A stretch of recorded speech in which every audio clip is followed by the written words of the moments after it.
Assalamualaikum warahmatullahi wabarakatuh. Halo anak-anakku peserta didik kelas 9 yang hebat. Bagaimana kabar kalian hari ini? Semoga kalian selalu dalam keadaan sehat dan penuh semangat ya. Nah, pada pembelajaran kali ini kita akan mempelajari KD 3.5 mengidentifikasi unsur-unsur teks cerpen. Semoga kalian dapat memahami materi ini ya. Baik anak-anakku yang hebat, tujuan pembelajaran materi KD 3.5 yang pertama adalah kalian dapat menjelaskan pengertian cerpen, yang kedua dapat menjelaskan ciri-ciri cerpen, yang ketiga dapat menjelaskan atau memahami unsur-unsur pembangun cerpen, dan yang terakhir kalian dapat mengidentifikasi unsur-unsur cerpen.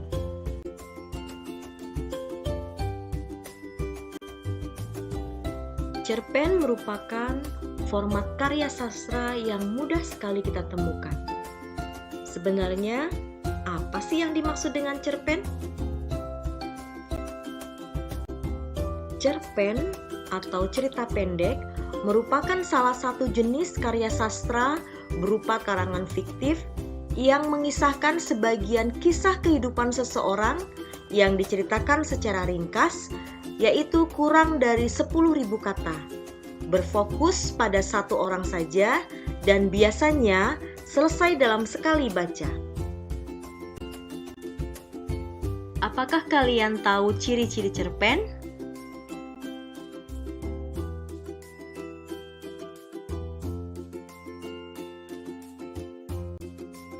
Berikutnya kita akan membahas ciri-ciri cerpen. Ciri yang pertama, jumlah kata kurang dari 10.000. Kedua, bersifat fiktif atau fiksi. Ciri yang ketiga, isi cerpen biasanya diangkat dari kejadian sehari-hari. Yang keempat, karena singkat, biasanya habis dibaca dalam sekali duduk. Ciri yang keempat, hanya terdapat satu alur tunggal. Kemudian, ciri yang keenam, tokoh yang ditampilkan terbatas. Misalnya hanya 1-3 tokoh. Sebenarnya, ciri-ciri cerpen lebih dari 6. Kalian dapat mencarinya dari sumber yang lain.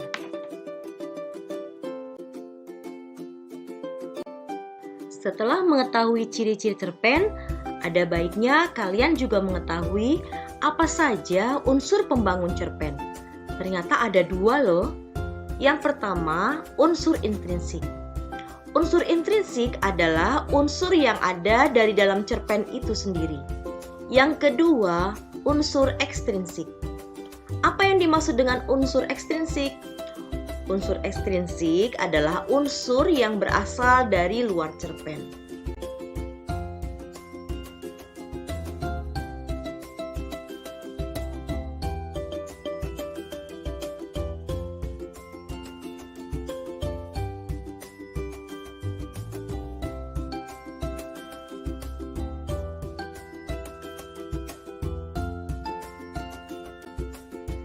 Dapatkah kalian menyebutkan unsur-unsur intrinsik cerpen?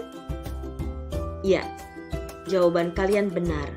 Unsur intrinsik cerpen ada 7. Kita ulangi bersama ya. Yang pertama, tema. Yang kedua, tokoh dan penokohan. Ketiga, alur atau plot. Unsur yang keempat, latar. Kemudian unsur yang kelima, sudut pandang. Keenam, gaya bahasa. Dan yang terakhir, amanat.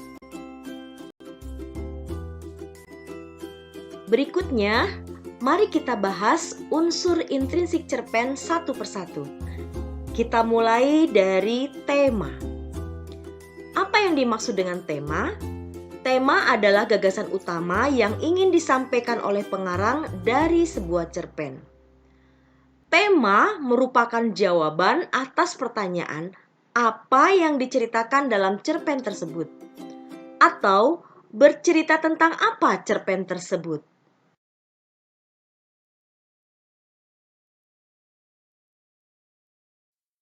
Baik, mari kita bahas unsur intrinsik cerpen yang kedua, tokoh dan penokohan. Apa yang dimaksud dengan tokoh? Ya, betul. Tokoh adalah pelaku dalam cerita. Tokoh terbagi menjadi tokoh utama dan tokoh tambahan. Sedangkan menurut penampilannya, kita mengenal ada tokoh protagonis, antagonis, dan tirtagonis. Apakah kalian masih ingat? Baik, kita bahas kembali jika kalian sudah lupa. Tokoh protagonis adalah tokoh yang baik dan disukai oleh pembaca. Mengapa disukai? Karena tokoh tersebut memiliki sifat yang positif. Misalnya, baik hati, rendah hati, pandai, jujur, dan lain sebagainya. Menurut KBBI, protagonis adalah tokoh utama dalam cerita rekaan yang memiliki sifat baik. Berikutnya kita bahas tokoh antagonis. Tokoh antagonis adalah tokoh yang selalu menentang protagonis dari awal hingga akhir. Oleh karena itu sering disebut sebagai tokoh yang jahat. Kalian masih ingat dongeng Timun Mas? Nah, tokoh antagonisnya diwujudkan dalam bentuk raksasa. Sekarang kita bahas mengenai tokoh tirtagonis. Tokoh tirtagonis adalah tokoh penengah bagi tokoh protagonis ataupun tokoh antagonis. Mari kita bahas mengenai penokohan. Penokohan merupakan watak atau karakter yang terdapat dalam cerita. Penokohan ini sangat penting. Biasanya oleh penulis disampaikan melalui dua cara. Yang pertama disebut analitik. Dalam cerpen, tokoh analitik langsung disebut watak tokohnya. Misalnya, Andi merupakan anak yang baik hati dan dermawan. Nah, baik hati dan dermawan itu langsung disebut tokohnya, langsung disebut wataknya oleh penulis. Yang kedua, penyampaian tokoh melalui dramatik. Berarti tidak langsung disebutkan oleh penulis, tetapi bisa melalui tingkah laku tokoh, dialog antar tokoh, atau digambarkan fisiknya oleh penulis cerita, ataupun bisa juga melalui reaksi tokoh yang lain. Artinya atau intinya, dia tidak akan disebutkan secara langsung.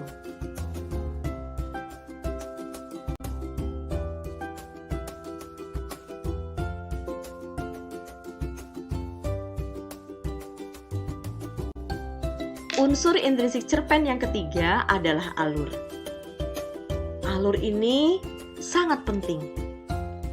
Ibaratnya kalau kita makan tanpa garam tentu rasanya hambar. Nah, begitulah cerpen tanpa alur tidak akan menarik. Apa yang dimaksud dengan alur? Alur adalah pola pengembangan cerita yang terbentuk oleh hubungan sebab akibat dan disusun secara kronologis. Atau secara sederhana dikatakan bahwa alur adalah rangkaian kronologi cerita dalam cerpen. Alur terbagi menjadi 3. Ada alur maju, yakni alur yang disajikan secara kronologis atau sesuai urutan waktu dari awal hingga akhir. Yang kedua, alur mundur. Nah, alur mundur ini kebalikannya, dimulai dari akhir cerita sampai ke awal cerita. Seringkali disebut dengan flashback. Yang ketiga, alur campuran. Alur campuran gabungan antara alur maju dan alur mundur. Jadi, rangkaian peristiwanya melompat-lompat antara masa kini dan masa lampau.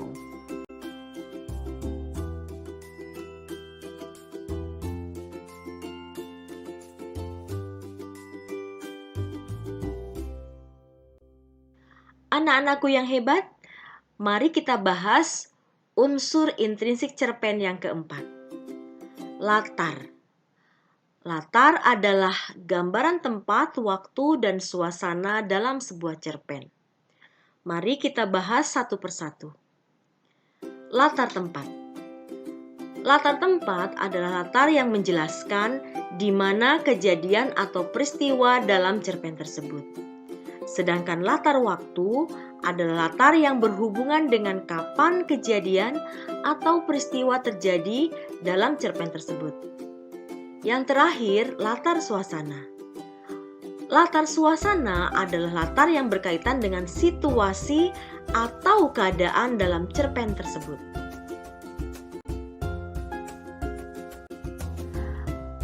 Unsur intrinsik cerpen berikutnya adalah sudut pandang. Apa yang dimaksud dengan sudut pandang? Sudut pandang sering dikenal dengan point of view. Artinya, arah pandang seorang pengarang dalam menyampaikan sebuah cerita. Sehingga cerita ini kemudian menjadi lebih hidup, serta disampaikan dengan baik kepada para pendengarnya. Sederhananya, sudut pandang merupakan cara penulis dalam menempatkan atau memandang dirinya dalam sebuah cerita. Sudut pandang ini terbagi menjadi dua, yakni sudut pandang orang ke-1 dan sudut pandang orang ketiga. Sudut pandang orang ke-1 biasanya ditandai dengan kata saya atau aku. Sudut pandang orang ke-1 terbagi menjadi dua, yakni pelaku utama dan pelaku sampingan. Kita bahas ya. Sudut pandang orang ke-1 pelaku utama, misalnya dalam cerpen tersebut tokohnya aku. Maka dalam cerita tersebut, tokoh aku karena dia sebagai pelaku utama berarti akan dibahas secara terus-menerus karena dia atau si aku ini menjadi tokoh sentral dalam cerita tersebut.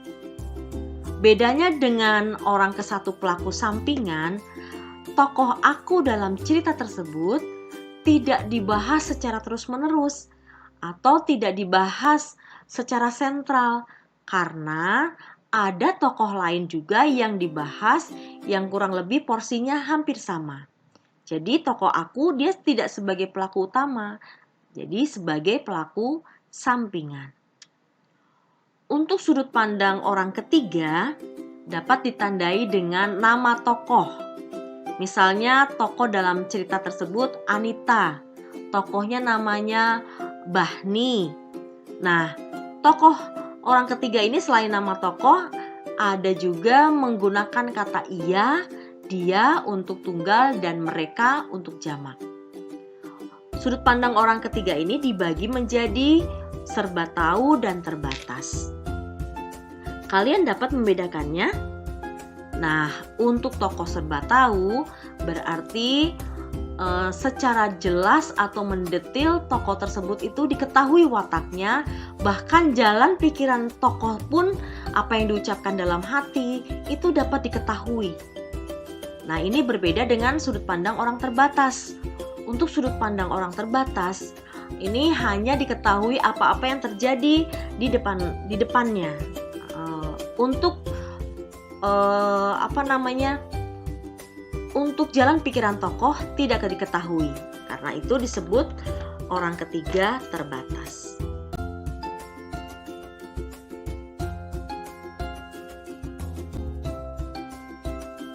Berikutnya adalah unsur intrinsik gaya bahasa.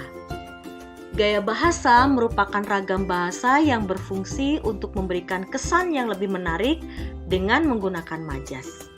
Jadi nanti kalian akan menemukan majas-majas yang dapat memperindah cerpen tersebut.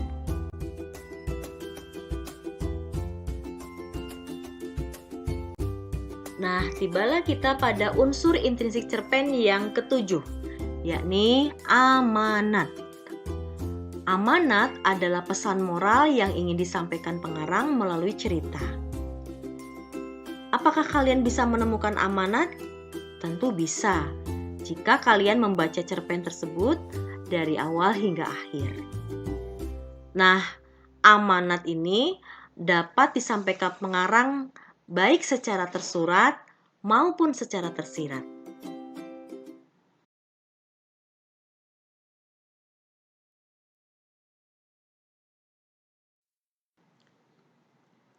Anak-anakku yang hebat, berikutnya mari kita bahas unsur-unsur ekstrinsik cerpen.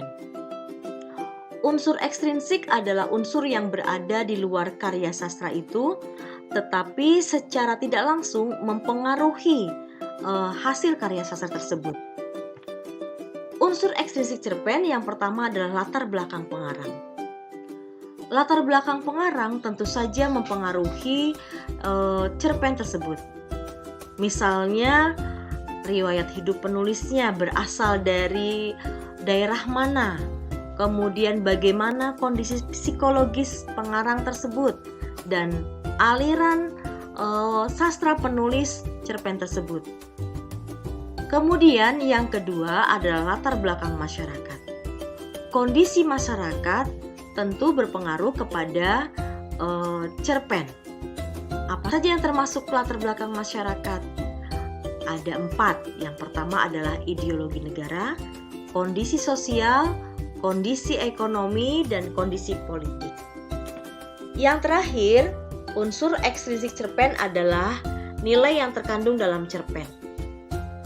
Nilai yang terkandung dalam cerpen adalah nilai agama, nilai sosial, nilai moral, dan nilai budaya.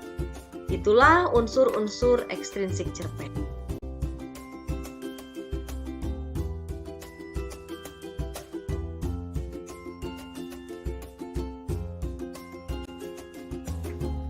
Bagaimana? Apakah kalian sudah memahami materi KD 5? Mengidentifikasi unsur-unsur teks cerpen? Jika kalian sudah memahami materi tersebut, langkah berikutnya adalah kita berlatih. Yang pertama, bacalah cerpen Menghargai Makanan karya Matthew Link dengan link yang tertera di deskripsi. Kemudian yang kedua, setelah kalian selesai membaca cerpen tersebut, silahkan cerpen tersebut diidentifikasi unsur-unsur intrinsiknya. Jangan lupa sertakan bukti-bukti kalimat jika memang diperlukan. Selamat berlatih. Bagaimana? Apakah kalian sudah memahami materi unsur-unsur pembangun cerpen? Jika kalian sudah memahami, silahkan kalian mengidentifikasi cerpen Menghargai Makanan karya Matthew Link. Nanti ada di deskripsi ya. Setelah kalian membaca cerpen tersebut, identifikasi unsur-unsur intrinsik cerpen tersebut. Tentu saja dengan bukti-bukti yang ada yang bisa kamu tulis dalam tugasmu. Selamat mengerjakan tugas. Bagaimana? Apakah kalian sudah memahami materi hari ini? Alhamdulillah kalau sudah. Ibu akhiri dengan sebuah kata motivasi untuk kita semua.